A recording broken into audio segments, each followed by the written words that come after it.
આદિવાસી વિસ્તાર કહેવાતા દાહોદ જિલ્લામાં વિદ્યાર્થીઓ જોડે સાફ સફાઈ કરાવતા શિક્ષકો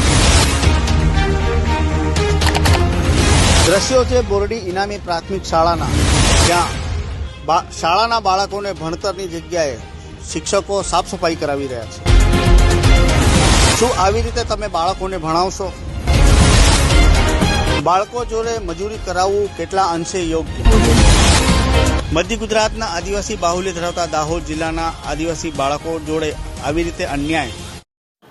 ધોરણ 1 થી ધોરણ 8 સુધીનું પ્રાથમિક શિક્ષણ મફત અને ફરજિયાત છે।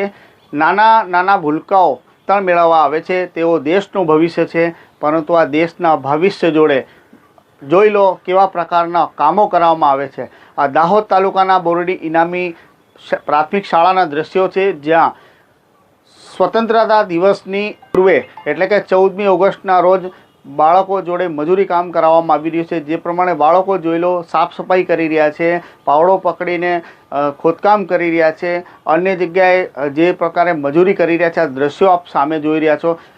આઝાદીનો અમૃતકાળ ચાલી રહ્યો છે, દેશ આઝાદ થયાને 75 વર્ષ થઈ ગયા છે। આ અમૃતકાળમાં આ તસવીરો આપ જોઈ લો, મધ્ય ગુજરાતના આદિવાસી બાહુલ્ય ધરાવતા દાહોદ જિલ્લાની તસવીરો છે, જે દાહોદ જિલ્લાને કેન્દ્ર સરકારે મહત્વાકાંક્ષી જિલ્લામાં સામેલ કર્યો છે। અહીંયા આદિવાસી સમાજના બાળકોને મફત અને સારું શિક્ષણ મળે તે માટે સરકાર પ્રયાસરત છે, પરંતુ ક્યાંક ને ક્યાંક આ શાળા સંચાલકો જોઈ લો તેમની પાસે રાખવા માટે સ્વીપર નથી અથવા સાફ સફાઈ કરવા માટે કોઈ કર્મચારી નથી।